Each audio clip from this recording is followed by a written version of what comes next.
All right, welcome everyone. Welcome to the Angry Asian Uncle podcast. I am your host, Reynold, and sorry Vic cannot be with us because we're recording a little bit late for his time, but we do have a guest. So, Nick, would you like to introduce yourself? Of course. So I'm Nick Earhart, and I have cerebral palsy. And if you don't know what that is, it basically just affects my muscles.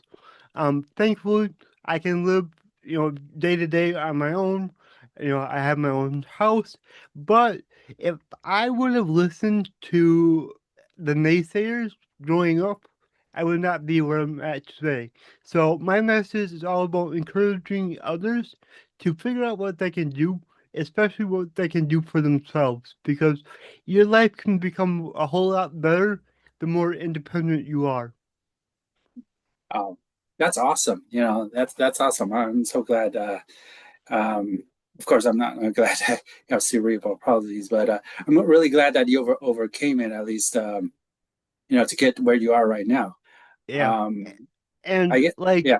for me, my whole life, basically until I was like 29 years old, I'm Mhm. 34 now, so 5 or 6 years ago, I did not like that I had a disability. Like it just like I didn't like who I was. I tried to hide it, which trust me, you can't hide this, but I tried. Yeah, right. And I get so nervous, like out in public and things like that, like trying to talk to people because I used to stutter a lot. And Mhm. once I learned how to accept myself for who I am, my whole life like opened up. And now I love who I am. I even love the fact that I do have cerebral palsy, palsy because it's taught me so many things in life. And, if I didn't have it, I wouldn't be who I am. No, that's so wonderful. Yeah, I totally agree with you. I'm blind myself, so and I know it's a different type of disability, but Hmm. yeah, for the longest time, I sort of like you. I wanted to deny that because in the beginning, in my 20s, even in my younger age, mine's more of a gradual degeneration of my retinal. Okay. So at a younger age, it's like I can still run around, and even at Mhm. in my 20s, I could still drive and stuff. So I really tried my best to push it to the back of my mind that I'm go heading towards that direction, and Mhm. a lot of denial. I don't know about you, but yeah, I had a lot of denial, Same. and then so I didn't want to deal with it. I just pretended, hey, Mhm. as long as I can function. I just wanted to pretend that I'm normal, and then it Mhm. really got to a point where I really couldn't do anything normally. So Yep.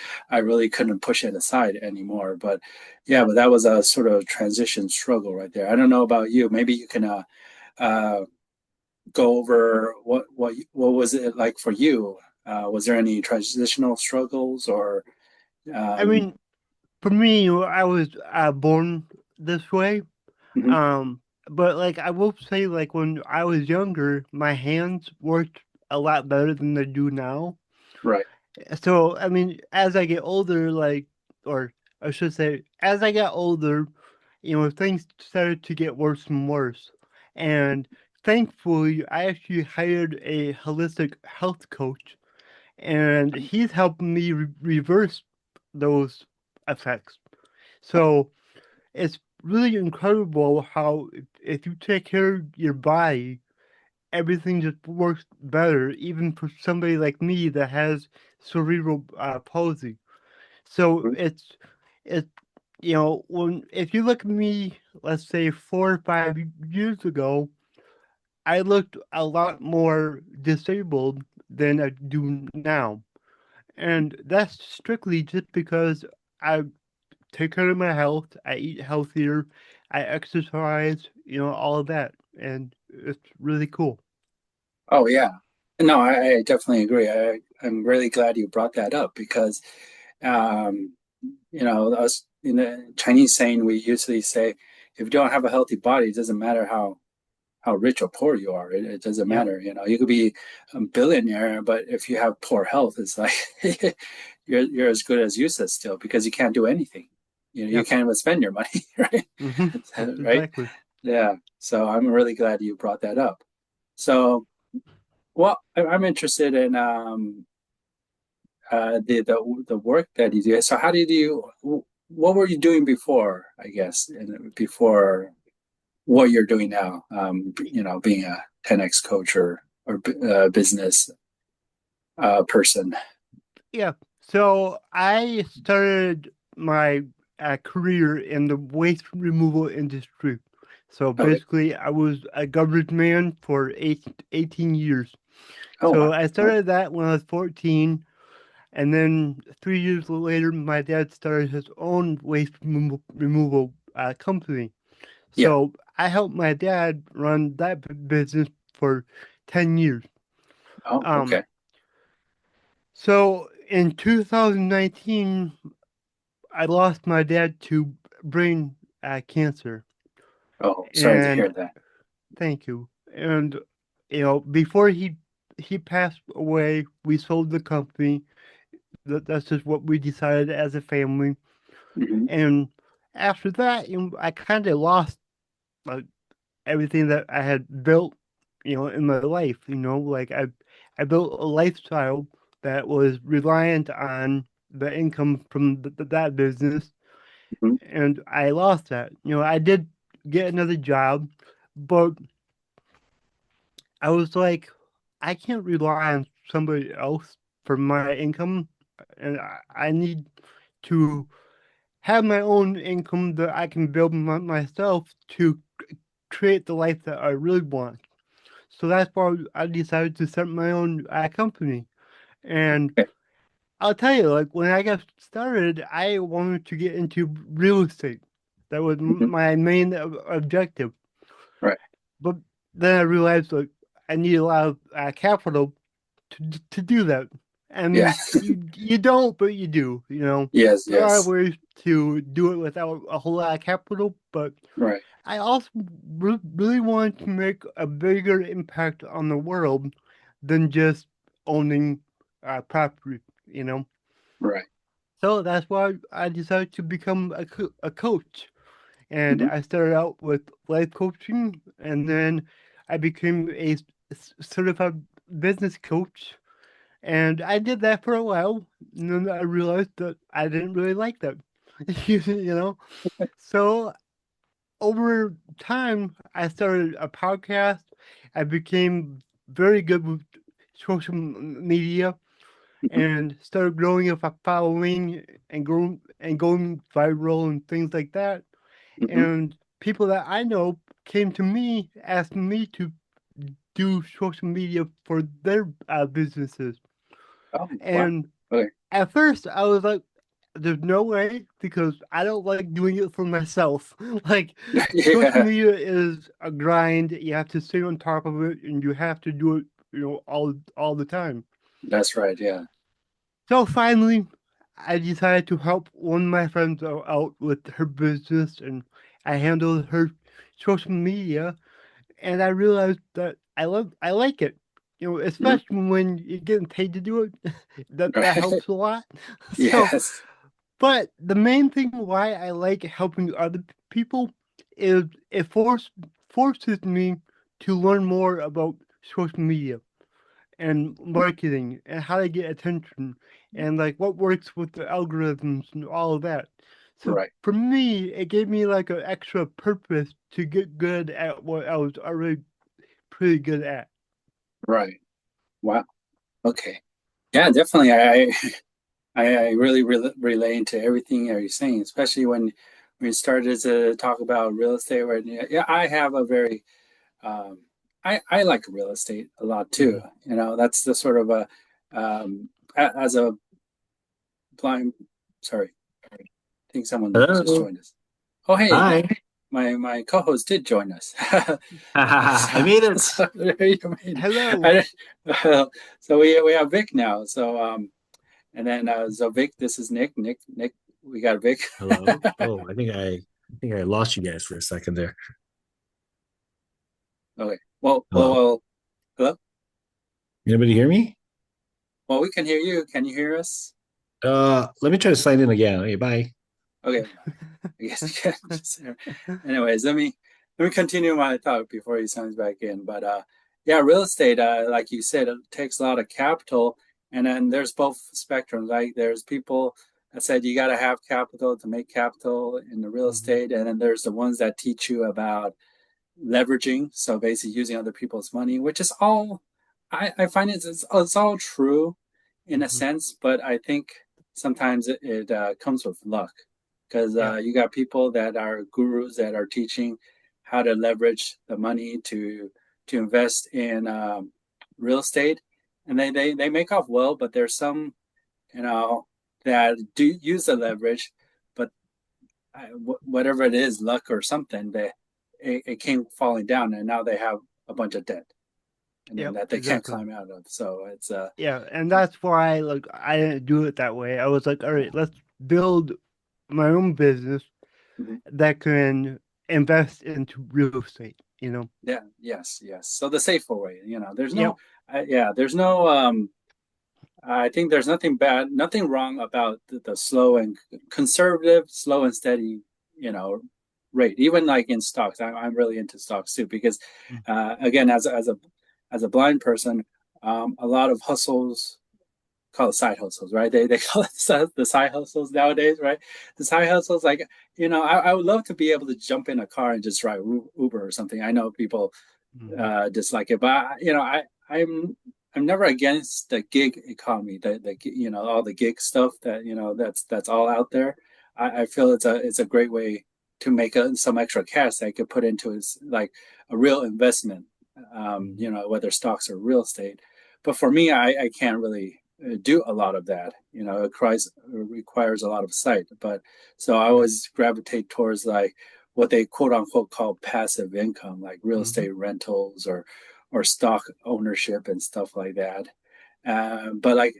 But what you're saying, yeah, it's real. Sometimes really hard for disabled people to depend on a job because maybe one day the boss likes you and they keep you on, but maybe they switch managers and then the next manager doesn't like you, and then they Hmm. said, oh, you're not working efficiently enough Hmm. because of your disability or something, you Yeah. know, and then they say, no, we're gonna switch you out with someone that's actually normal, physically capable Hmm. or visually capable so Hmm. that we can optimize your position basically, right? Yeah, you and so yeah. I know exactly what you're talking about because Yeah. I've kind of dealt with that myself. After I told you that we sold our business, I got another job doing basically the same thing with the really awesome company. Like they Mhm. treated me so well.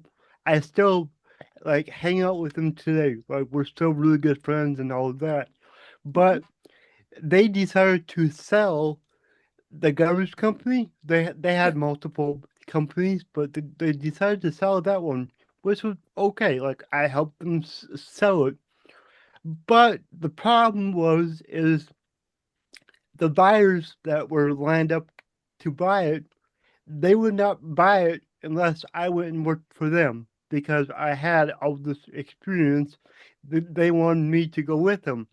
Right. So I ended up basically getting sold, and I went and worked for this other company, and it was good at first, Mhm. but then they started to cut my hours more and more, and they basically just pushed me out the door.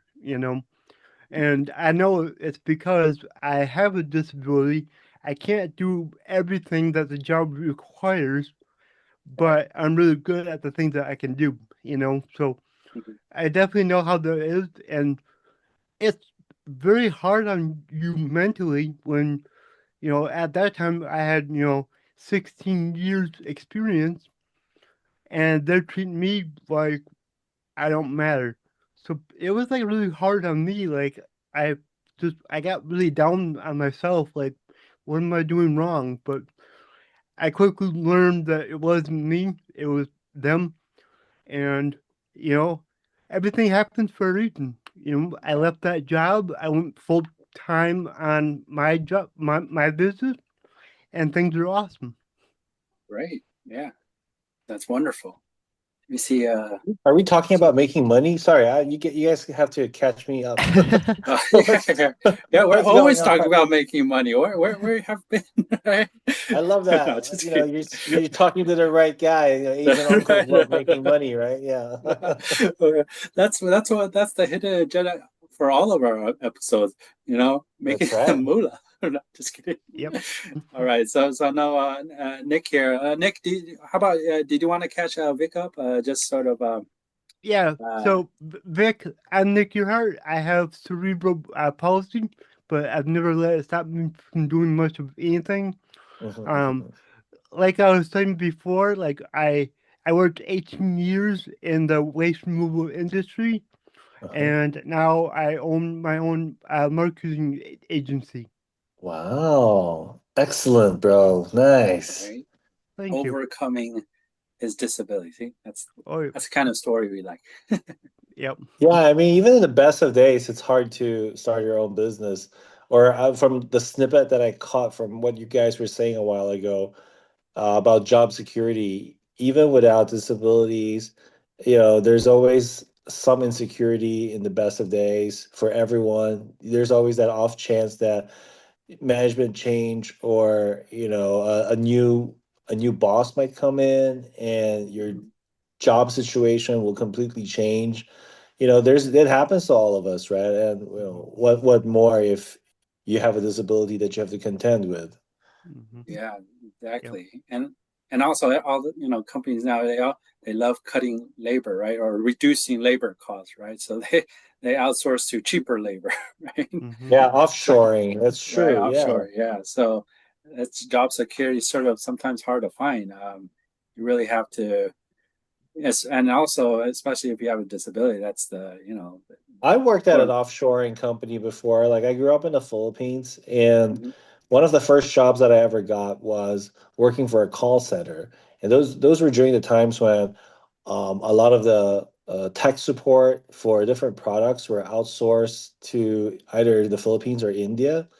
mhm, And I think the Philippines even the industry for tech support for the call centers was even first, even before India. And so I have experience working in that industry, and yeah, basically, all these tech companies just wanted to outsource this part of the job to Asia where labor is cheaper. And I'm pretty sure that a lot of people, if it was back in the States, if it's a US company, I'm sure they got laid off and they were pretty upset about it because all their jobs right, got transferred to Asia, right? So mhm. there's no job security in that sense. That's true. Hmm. That's true. Nick, I wanted to ask you, um, the idea of going into business for yourself or starting your own business, was it of course, there's, you were saying job security, not depending on someone else for a paycheck. But was it really truly to break free from the 9 to 5? Because I ask this because a lot of Facebook ads or Instagram ad, whatever social platform, there's always ads like about maybe it's just the algorithm for me, but I get the ads break free from Trying to your nine to sell you five job, something, right? right? Yeah, Yeah, trying to trying to like sell you something. yes, it sounds yeah to get you to break free from your 9 to 5 job, but because um I look back and I was talking to other friends about it. Like I look back, like the 9 to 5 job isn't really that bad if I Hmm. didn't have to worry about um, getting fired or laid off or anything, right? A 9 to 5, because I also have a small business, and then the stress that comes from, I mean, you're always in the stress, like you're never out of it at night. But when you're working a 9 to 5, like you could actually leave your work, some jobs, right? You can leave the work at work and you go home, Yep. like that's the boss's, that's the company's issue. Like that's not my issue. But when you own your own business, everything's your issue. Hmm. Every little detail is your issue. You can't really escape from it. So sometimes when people advertise like, "Oh, break free from the 9 to 5, be your own boss," and being my own boss, I would think differently. I'd be like, what's so bad about a 9 to 5 where you could go home and just enjoy being at home and with your family without all the overhead stress, right? Yeah, man. Being Yeah, your own boss isn't all it's cracked up to be. right. Um, Exactly. Yeah. Well, what's your thought, Nick? yeah, so for me, like, I mean, our most valuable asset is time. Hmm. So my ultimate goal is to have time and location freedom, meaning I don't have to work and I can go travel wherever I want.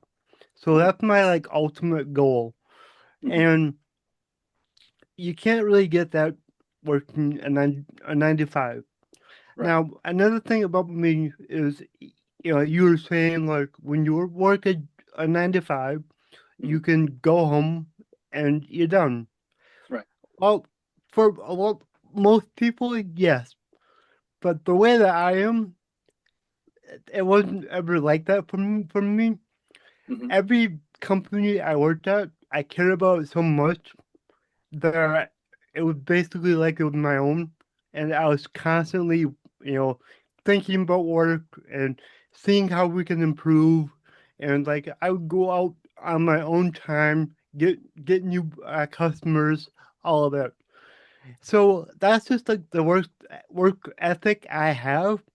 So I was like, why am I doing this for other people when I could just do it for myself? You Right. know? So Hmm. that's kind of how I look at it. Yeah, Yeah, that's Nick, true. where were you when I was running my own small business? I needed somebody like you. Yeah, Right. Yeah, that's so true. Yeah, a lot of people can, yeah, just drop, uh, shut down their computers and go home and not think about the company. And there's people like you, Nick, that go home and still thinking about the company, even though it's not there. They're yeah, still thinking how to improve on it, get more customers or whatnot. That's sometimes that's yeah, rare. That's yeah. really rare. Yeah. I was always just so passionate about the companies I worked for, except for one, but I'm not going to say who it was. But I was always so passionate about the company, the brand, the culture, the customers, the employees, like, and it was, I felt like I owned a part of every business. And Mhm. I think that is because I did work for our family business for 10 years. So I think Okay. that's kind of why I was like that. Oh, I So see. yeah, That's great Yeah. work ethic. Yes. Definitely. That's why he's so successful, right? Yeah. So Nick, what's your day to day like? Can you walk us through a typical day in your life? of course. So I get up in the morning, and the first thing I do is I sit up in bed and I take 20 deep, exaggerated breaths. Because what Hmm. that does is it gets you out of your subconscious mind and into your conscious mind. Because your Right. subconscious is what holds you back from getting things done. It's the negative mind, basically. Okay. So I do that every morning. And then I have my morning routine. And that consists of exercising, journaling, affirmations. What is there? Oh wow, It's, they're all yeah, powerful stuff. I have Yeah. 6 things that I do every morning. Uh-huh. Reading, and I have to do that every day. If I don't get that done right away before I, start my day, my whole day is just like a mess. Like I don't Right. feel right. I don't feel good. I'm not energized. Nothing Hmm. like that.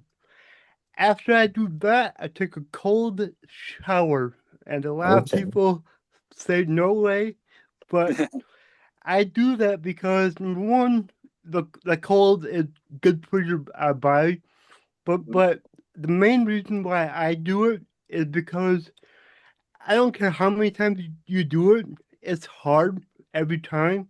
Oh Like you yeah. don't want to get in that Yeah. shower, and by doing that really hard thing right away, it makes all the other tasks that you do during the day a whole lot easier.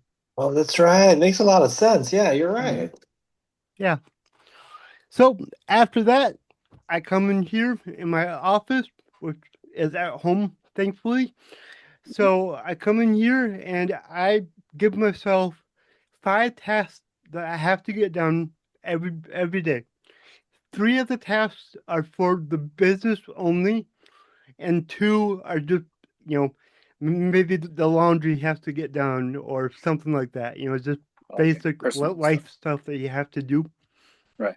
But those five things, I can't go to bed until they're done.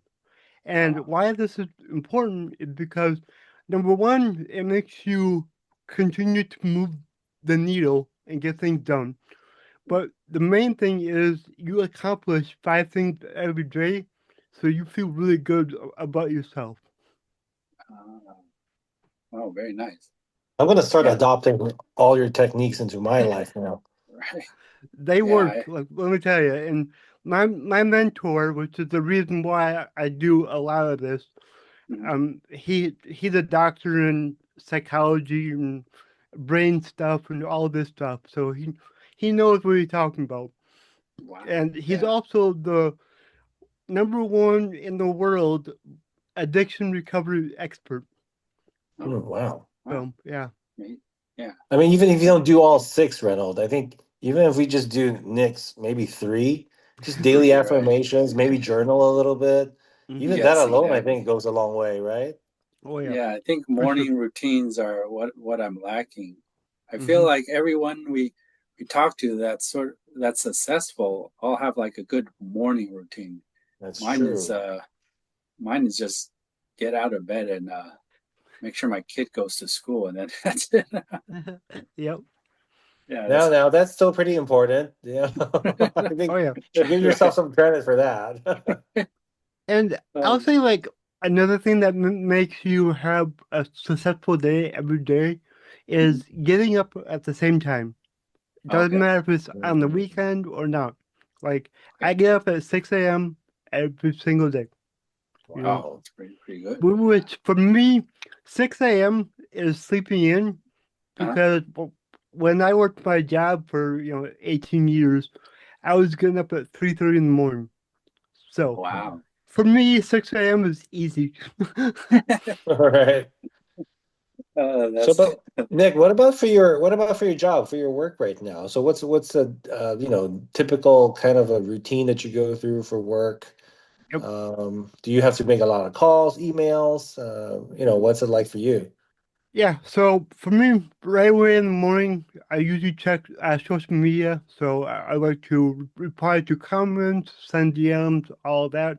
Um, I have a lot of followers, so that usually takes a good hour or two just doing that every day. But then after that, it depends on the day because I have people booking calls every day with me, so uh-huh. I gotta kind of work around them. But I go through my day. I have my three business things that I have to do, and I just make sure I can squeeze those in with all the calls. So All I guess for right. me, my main thing during the day is to do the calls, and those are either sales calls, prospects that are interested, podcasts, things like that. Oh, I So, see. Mhm, mhm. Right, yep, right. How do you I have a question. So, as a marketing person, where you're helping clients or your job is to be on social media, yep, that's sort of your job. How do you separate it? Because some people use social media as a personal thing, and then they do that doom scrolling and stuff like that. So how do you keep focused? Like, okay, I'm logging on to whatever social media platform, and I'm doing work versus like you get distracted, like going down that rabbit hole, like, oh look, this guy's posting this, and then you're starting like, oh look, a cute bunny, a cute puppy, or whatever, right? oh yeah. So So how do yeah. that does happen, but Uh-huh. it's rare for me because I learned a long time ago Mhm. to use social media and Mhm. not let social media use me. Like, that's how I Mm, look at it. I don't get used by it. I use it Mhm. for my business. Right. So when I go on there, like it's strictly to look at my notifications Mhm. and that's it. Like Okay. if I scroll, chances are I'm going to see something that I want to look at, and then it's going to turn into a half hour of scrolling. So I Right. just don't do that. Yep. Yeah, I still need to learn that from you sometimes because I do outreach on like Facebook and social media for our podcast to invite interesting people like you onto our show, but Mhm. sometimes they get caught distracted and like 30 like you Yep. said 30 minutes come by like I'm supposed to be reaching out to people to join our podcast, but now I'm just reading other people's posts and Yep. watching other people's reels. And what am I doing here? Right? Well, I'm and wasting my time. there's another rule that I have. So for the times that I doom scroll, Right, once I come across myself, right, which usually doesn't take very long, right, I have to get off. Like as soon as I see my own video, right, I'm like, ah, crap. And it's like, nope, I gotta close the app. right. So that's another rule that I have. Okay. Oh, okay. All right. That's a good tip. Maybe I should try that out. Oh, okay. So what about the 10x? You said you got like the 10x certification. Yep. So What's I'm that? a certified 10x business coach by Hmm. Grant Cardone. I don't know Hmm. if you know who he is, but Yeah. he's extremely successful in many different areas. But Mm. one of his programs is he helps you become a coach, and like you get Oh, okay. certified, everything. So Okay. I went through that. Um, when I started it, I just wanted to go through it just to help my own business. Right. And once I was in it, I was like, hey, I think I could be a coach. So I did that for a little bit, and then I realized that I didn't really like that. So it Mhm. wasn't really like my passion. So how I use that now is number one, it gives me authority because I am certified, so that helps a lot. Right. But the other thing is every client that we have, whether they are doing business with us for their podcast or social media, I add in the techniques that I learned as a business coach to help them grow their businesses. So it's like an add-on for all my clients. You know, Okay. I don't charge extra. It's just like an add-on. Wow. All right. It's pretty cool. Pretty cool. Yeah. Okay. So yeah, yeah, just wondering, just curious for my own curiosity because I also explored coaching as well, and I haven't really really dedicated to go try to do it yet. But what, what was it that you said you felt that it wasn't for you? Like what aspects of it? Because I guess I'm still at the phase where I'm trying to figure out what I want to do next in life or something. I'm still doing my vending machine business, but I for it's been a few years where I'm trying to explore something else Mhm. to sort of grow into it. And yeah, coaching was something I thought of. But Yeah, I so think coaching is great. If I do it again, which I know I will, I'll mm, do group coaching instead right, of one-on-one like I was doing, right, because with group coaching, you can pick, what topic you're on all the time, right. and but when you do one-on-one, it becomes so personal. You get really personal with your client, which is good. But that means that you have to deal with their problems on top of your own. And that just kind of I gets see. exhausting after a while. Right. So I guess for me, that was kind of the reason why I didn't really like it, is just because I had to, you know, do my business, my personal life, and Right. help other people with theirs, which is I see. good. It gets exhausting. That's true. That's very Yeah. yeah. Some people what was trying to. Yeah, I guess yeah, some people can handle, I guess, like that, right? Like that Hmm. idea of, they could put their own problems aside during sessions and then Yep. help other people, even like not just coaches, but like therapists and stuff like that, right? And Yep. it's like, and some people are like, no, I have enough issues, but I can teach.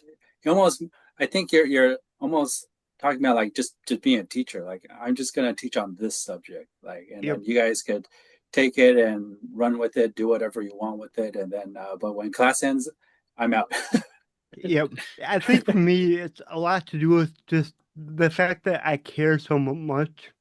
Hmm. So it became very personal to me to help Yeah.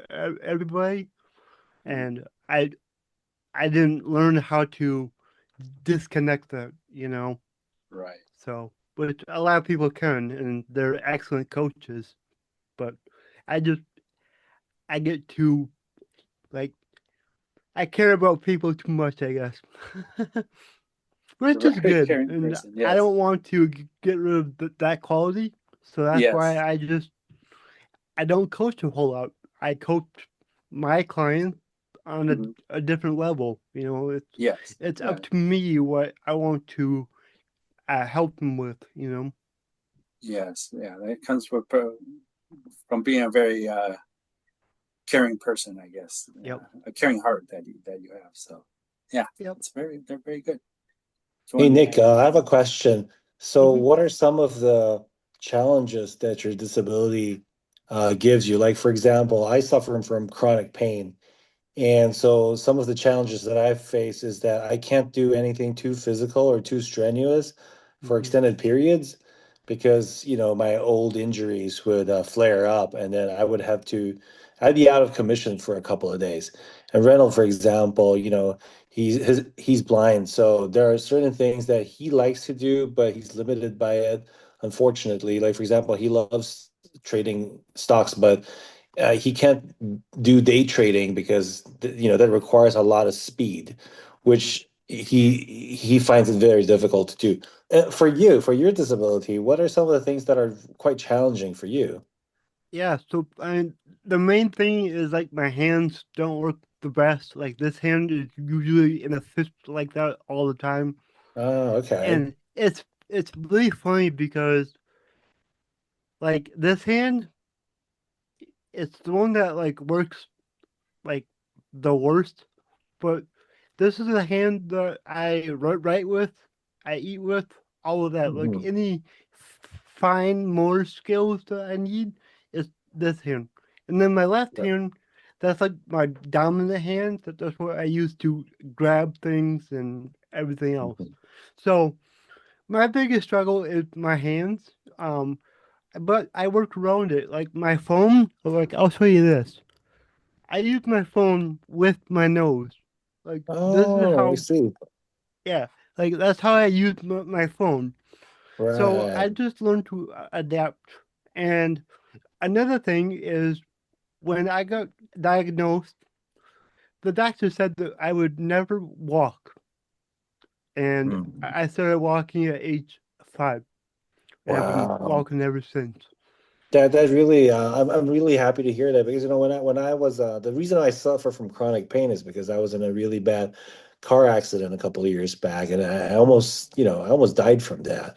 And so I was also out of commission for a while. I couldn't walk, and it took a better part about a year and a half before I had the strength in my legs to start walking regularly again. And even Mhm. now, it's still hard for me to do some motion. Like walking up the stairs is a challenge for me because my left leg just it doesn't have the same kind of strength and power that it used to have. So I'm really happy to hear that. And like you, I tried to listen to my body and just find creative ways to do tasks that I used to, do and that I used to take for granted because I could just move normally. Mhm. But I found out that if you use a little bit of creativity, there's actually a lot you can accomplish. There's still a Oh lot yeah. you can do. Yeah.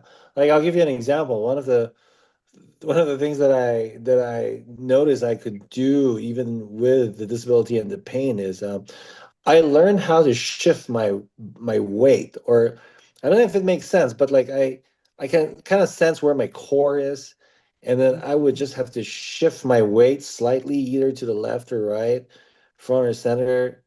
And then I realized that I can still accomplish a lot of the things I wanted to do. Maybe not as smoothly as they used to be, but I can still get it done. It was just about shifting the center of gravity of my body. Does that make sense? Oh yeah, it does. Yeah, yeah, Yeah. yes. Yep. A Yeah, workaround. Yes. yeah, Hmm. yeah, Yeah. right, right. I Yeah, was and what? like for me, like all my life, I couldn't walk very far without Mm-hmm. being in a lot of pain. You Oh, know, like yeah. I'd say about 3 years ago, I couldn't walk more than like a quarter mile at a time, if that. And now, like I go to the gym almost every day, and I go on the walk, or I go on what's it called, cheapers. What's that machine that you walk on? I'm drawing a Treadmill. blank. Treadmill? The treadmill? There you go, treadmill. So I'll get on the treadmill now, and I'll go for over a mile.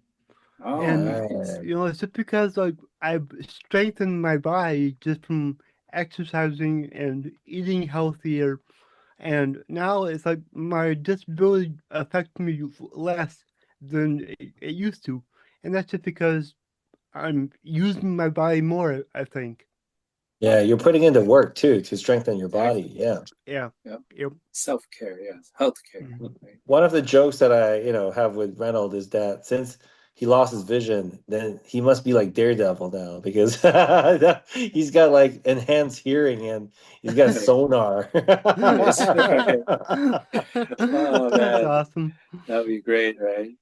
Well, I mean, with technology, yeah. My question would be, Nick, do you use like assistive like technology? Because I use it all the time now. Like, say you're talking about using your phone, so I use like voiceover on my iPhone, which is like text to speech. But I know they have settings for people that can't really use their hands as well, because there's like voice activation stuff. Like you could tell it to press the buttons, or you could dictate. Mhm. There's also I use dictation a lot, where when I'm typing the messages to you, I'm using dictation instead of Yep. typing out the words. I mean, I use those stuff. And nowadays with your computer, I know Microsoft Words have like Copilot and stuff. You can just Mhm. talk to it, and it'll write out your whatever you're writing. Yeah. Yep. I used dictation a lot Mm-hmm. to type anything. I use it Okay. all the time. But that's basically it. I mean, like, I have my phone holder that's like that, like things like that. But Right. I'm I've always been very stubborn, Mm-hmm. and I don't want to use any sort of like adaptive equipment Mm. because then like it'll hold me back because I have to take it with me everywhere I go or things like that. Oh, I see. So Yeah. I've always made do just by using everything like it comes, a normal mouse, normal keyboard, all of that. Yeah. Even though I could get a different keyboard that has like bigger buttons and it'd be Right. a lot easier, but for me, it's just it's not what I want. Like I want to be able to just pack up my laptop and just go. And Yes. like the same thing for driving a car. I drive and I don't use any adaptive equipment because I don't want it to be restricted to one vehicle because Right. Yeah. I'm a car guy. I, I, Mm-hmm. I love cars. I currently own 6 vehicles. At one Wow. point, Wow. I owned 15. So it's like I can't have adaptive equipment in 15 cars. That would Right. cost so much. Right. So, but it's really cool because driving or operating equipment, when I do that, it's kind of like my disability goes away. Like I Oh, I don't hear feel you. it I know anymore. exactly what you mean. Yeah. Yes. Yeah. So Yeah. driving is like my favorite thing to do, Mm-hmm. and like riding 4 wheelers, going off roading, like all of that stuff. That's like what I love. Wow. Wow. Yeah. Hey Nick, do you have any JDM, cars at all? Do you have any love for Japanese stuff? Or is it Yeah. all off-roading stuff? So not really JDM, but I do have a Mitsubishi Eclipse. Oh, nice. Mhm. So it's a '96. It looks like it was in the movie Fast and Furious. Like it's Oh, got those bike, ones, yeah. it's lowered, everything. Yep. 96 Ah, Eclipse. nice. Oh yeah. Yeah. I have a four-door Civic EK Ooh. um, that I did an engine swap on, and so because EKs were produced here in Taiwan for a couple of years as a mass-produced everyday car, right, for most Yep. people. And fast forward to today, a lot of us who grew up during that time wishing we could drive those cool Hondas. We're Hmm. finally old enough to buy one for ourselves, right? Yep. So we would go back and look for all these old cars from the 90s and the early 2000s, hopefully to find like a clean, example of one. And then we would Hmm. do all kinds of work on it, like, engine swaps and Yep. turbocharge the engine, Oh yeah. or maybe just like, exhaust, drop the car, maybe do some tweaking for suspension. And so, Hmm. like, I'm a car guy too, but, the culture here is mostly for JDM stuff, and maybe the European stuff too, but not so much American cars because we don't get a lot of that here. Hmm. But to your point, the reason I mention all of that is because I completely understand what you're saying about when you're driving, it makes you forget a lot of things, doesn't it? It makes you feel Yep. free, like you're flying, and all the cares and worries, they just kind of like melt away. You're just focused in the moment, enjoying the sensation of driving, especially in a car that you put together, that Hmm. you're proud of, and that it runs exactly how you want it to run. That's priceless, isn't it? Oh, it is. Yeah, like my Eclipse. My dad gave it to me for graduation, so it's got a lot of sentimental value to me. And over the years, when did I graduate? What, 16 years ago? Jeez, Okay. I'm getting old. But Dude, you're talking to uncles. What are you talking about? but so I've had that car a long time, and Mhm, I've done a lot of work on that car to make it my own and make it what I want. And mhm. of course, it's not done. I don't think your project car will ever be done. But Exactly. Spoken like a true car guy. yeah, Exactly. These things are never really done. no, no, like my ultimate goal for the car is to make it rear-wheel drive and put a turbo LS in it. Oh, So wow. Sounds I want, exciting. You should share your project car with us when it's like, when it's almost Yeah. done. You should show us some oh of yeah, this stuff. Hey, Reynolds, you should tell Nick about the story of how you discovered that you actually needed to do something about your eyesight. Remember when you were driving and you got into an accident and you thought the Oh, sun was just in your eye? You should tell him about that yeah. story. Wasn't very. I feel it's not as a well. Basically, I was trying to get my M1 because I was like early 20s or actually probably late teens. Um, at that time, everyone was. It seemed that all my friends were getting Gixxer. And then everyone was like riding a street car bikes, and then socket. huh? Yeah, Mm-hmm. and then so I want to get one of myself too. Back then it was only a few $1,000s. You can, yeah, it's like, I can save up a few $1,000s. That's cost less than a car, right? I could get my M1. I went to the local community college, took the class, and I got the passing grade, and then and one Saturday morning, driving to a DMV. Actually, that's a funny thing. The DMV was closed that day. I thought it was open because I guess at that time they had a schedule change. They used to be even open on weekends, right? And then that Mm-hmm. was like where they started reducing hours because maybe labor or something. So they're only open one Saturday out of the month, and I picked the Saturday they weren't open. So I didn't know about the change, and so I was all bummed out. So I was driving back, and then I hit. I was in my was it a Honda Accord, right? Actually, it was at that time. Some of my parents Honda Accord, and I hit a GMC. It was a Yukon. It's a big Oh, car. God. Yep. Yeah, the Yukon was fine, although it, it had a dent, and then but yet they still deemed it was it a salvage when it's not non-salvageable, like Yep. because of that dent. I guess I hit it right where you can't bend it back, right? So, Yep. but my Accord was pretty much total.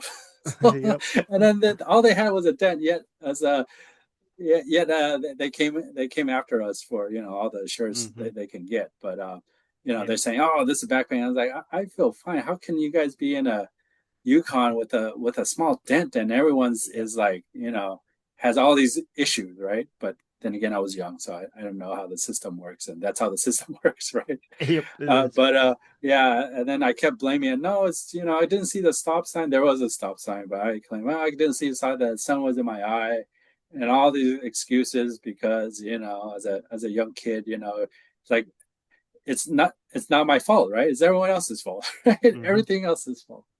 Yep. So yeah, and then finally let's go see the doctor. Maybe you need some better glasses, some lenses that would you know did, for the glare or whatever of Mm-hmm. sun, and then they start, oh look, there's something different about your eyes. There's something in it. Maybe it's like cataracts or stigmatism, and then it just kept going up into a retinal specialist. Be like, no, you have something like retinal degeneration. Like they couldn't even. And yeah, and then I was like, Wow. oh, that sucks. Mm-hmm. Like, but can I still drive that? Yeah, I was sorry to break it to you, but probably not. It's like you're like 20 and you're like, I can't drive. Like that means I can't drive. I can't get a motorcycle. I can't. Like, what am I gonna do with my life? Mm-hmm. That was my story. Yep. Yeah, we Yeah, all suffer. We all like have our cross to bear, right? We all right. suffer from something. Like for example, Nick, myself, you, Reynold, we all love to drive, except it's tough that you can't do that anymore. Mhm. Nick and I can still do it. We get to enjoy that. But then there are other things that I can't do anymore, because of my disability. And I'm sure for Nick as well. So we're all going through something, right? But I Right. think Mm-hmm. the daily affirmations that Nick does, I never thought about that. Yeah, I should start trying that, because I feel like setting yourself up right, for the day, in the Yes. right state of mind, that goes a long way. And Hmm. it probably helps you accomplish more things as well, I think. Mm-hmm. Right. Yeah. Yeah. If you guys want a really good book to read, it's called Miracle Morning. Miracle And Morning. that book talks about, a morning routine. And that book is why I do everything that I do. Oh, okay. Okay. Right, I Hmm. should look it up. right. Yeah. And We there's, actually do this. We actually do this podcast, Nick, because Reynolds and I think of it as therapy for ourselves. Whenever hmm we get to talk to other people, whenever we talk with each other, every time we discover something new about ourselves or some of our shortcomings too, and then we try to work Yep. on that. So it's like therapy for us. And one of the Yep. things that I've been trying to Well, actually, I didn't know much about Reynolds' condition until I started talking to him about it in depth. Because seriously, I didn't know anything about what life was like for a person who can't see.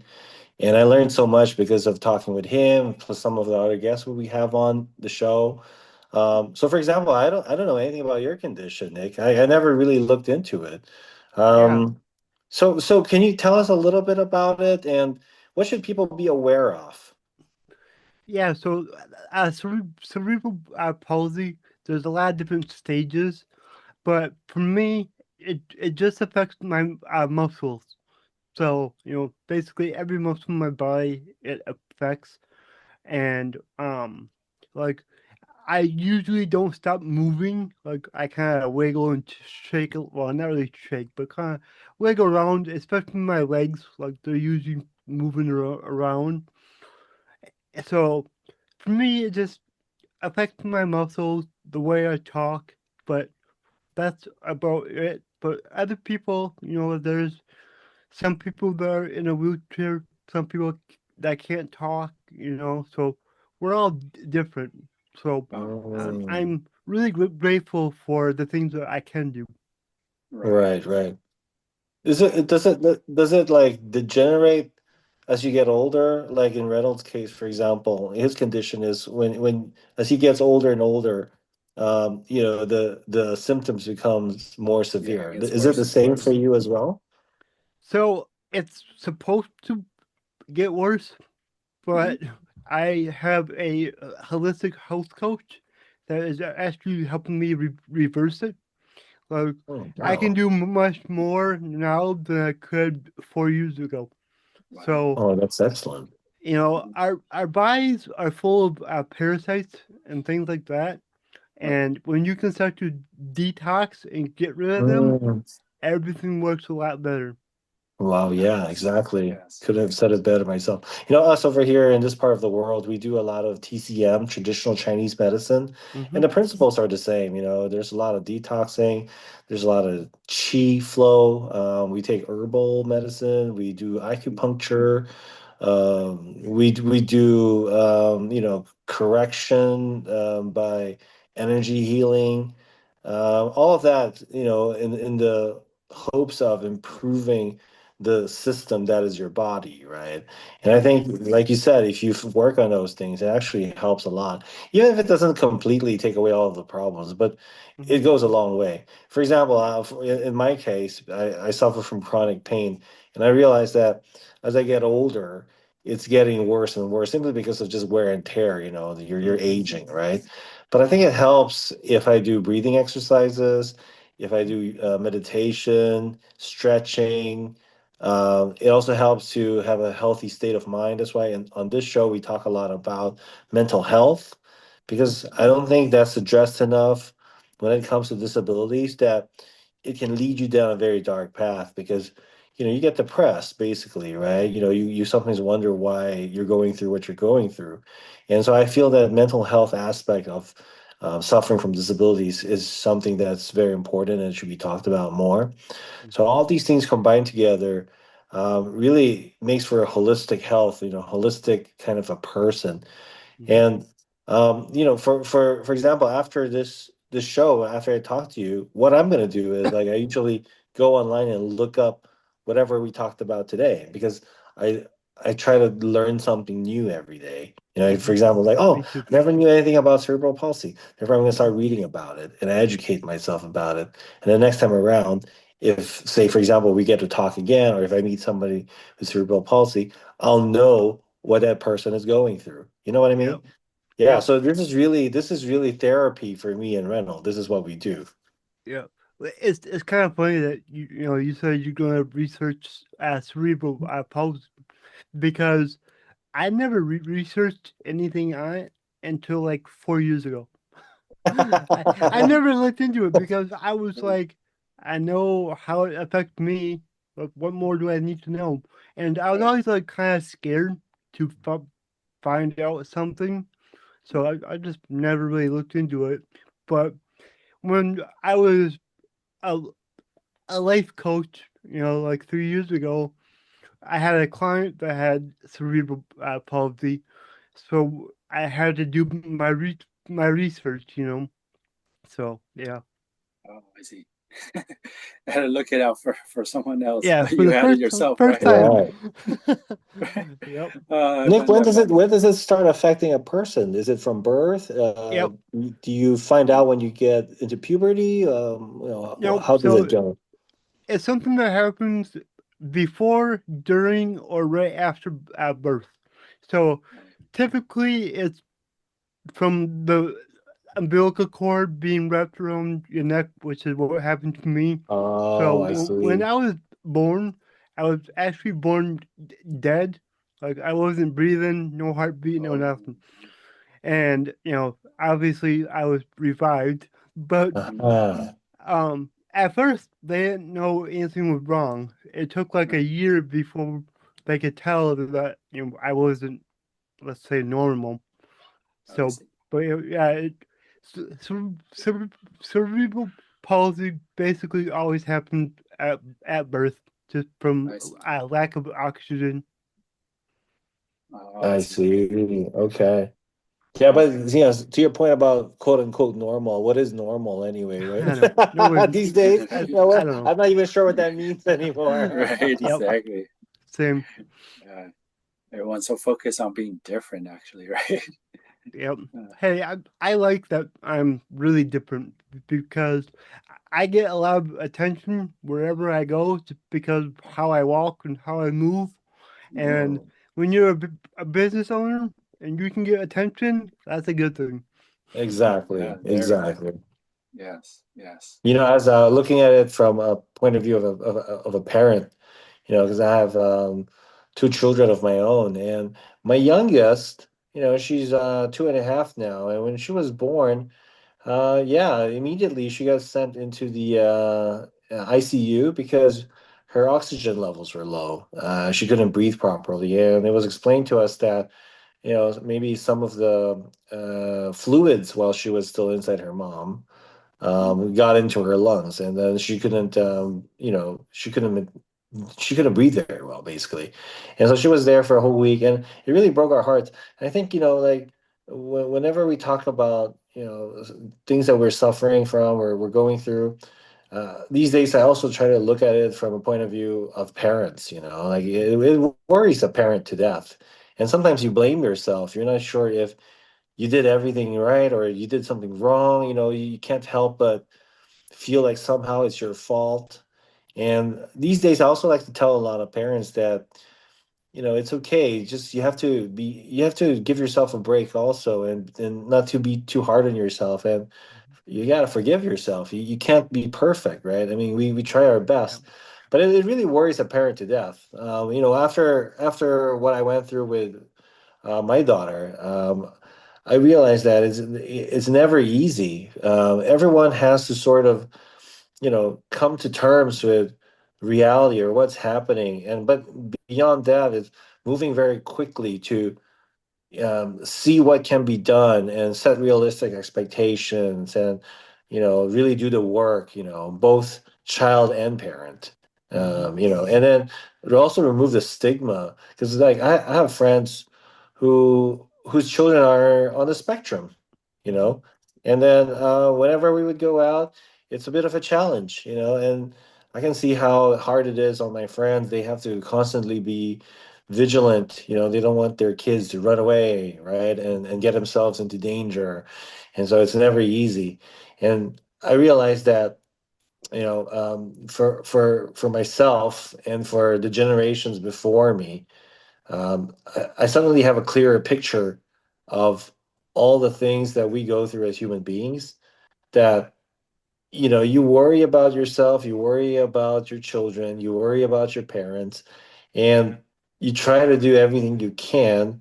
But at some point, you gotta also learn how to just say, well, I gotta give myself some break as well, because I mentioned this because this is the Angry Asian Uncles podcast, right? And one of the things about being Asian is we're totally under pressure all the time to be like the perfect son, or like Hmm. the perfect whatever, right? We gotta excel. There's constantly, we put pressure on ourselves.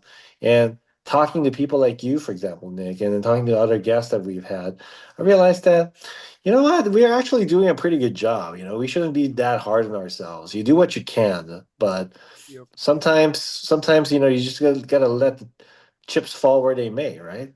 Yep. Exactly. And like to go back on, what you're talking about with like parents. I talk to a lot of parents, especially parents that have children with disabilities or things like that. And I tell them, like, believe in your child so much that they believe in themselves, and push your children to figure out like what they can do, because that's how I grew up. Like, I'm so thankful for my parents because I couldn't ever use my disability as an excuse not to do something. Like that wasn't an option. Like I had chores, I lived on a farm, like I put in the work, but it taught me how to figure things out on my own. My dad always told me like he's like, I don't care how you do it, just figure it out, and I would. So I got really good at problem solving at a young age. So yeah, I'm so thankful that my parents just continue to push me more and more. That's a great message for all parents. I think Nick is like the living, breathing example, right? Of what he says. Just like, Yes. yeah, encourage your children. Yeah. Let them figure it out. Let them Mhm. grow, let them strive, right? And Nick is Yes. the living, breathing example of that. Yep. Yes. Yeah. Exactly. Yeah. Fill them up with abundance, right? With your kids Hmm. with abundance, so they overflow and start Yep. to, so they overflow for themselves, right? And then Hmm. they get confident. They feel the love. And Oh, yeah. that's the running thing, right? We always want our parents' love. We can never get enough, right? Yep. For That's the sure. running message that we always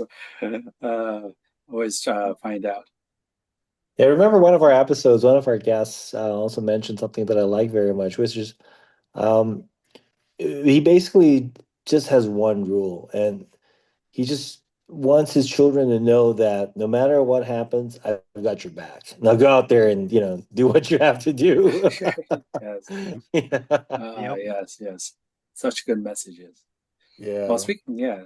speaking of that, I think that was his take-home message. So, what about Nick? Do you have a take-home message, a nugget of wisdom to share Yeah. with I our mean, I just audience? gotta say my slogan, which is Okay. "Your abilities are infinite."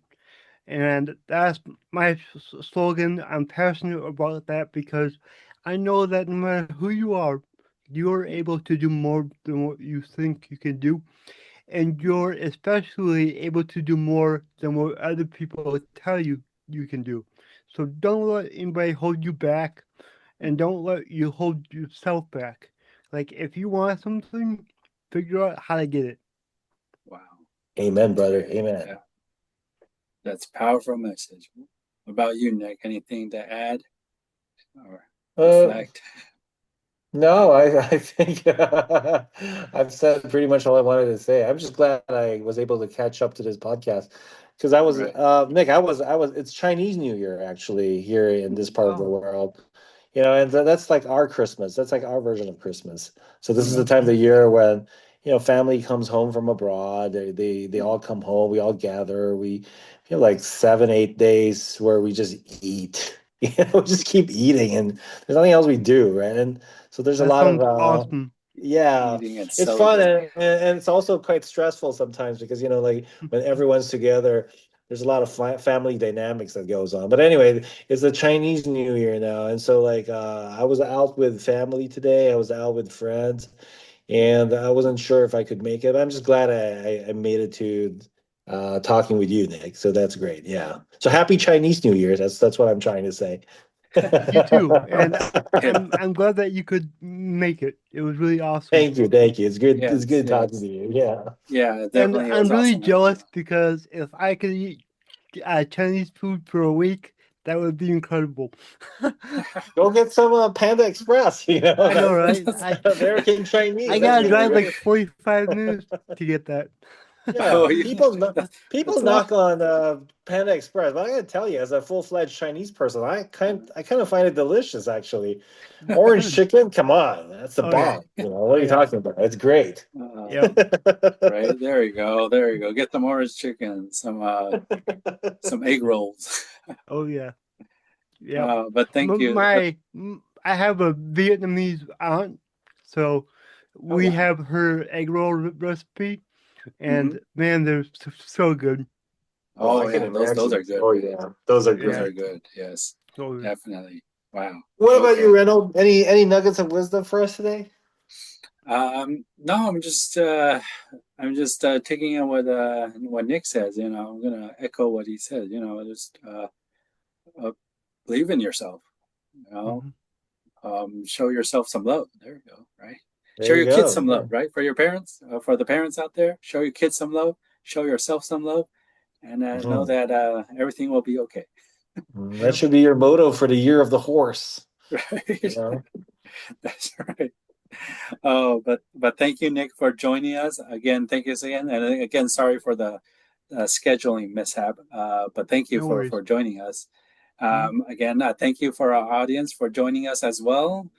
Please like and subscribe, and catch everyone on the next episode. Thank you again. Happy See you guys Chinese New later. Year. Happy Chinese New Year.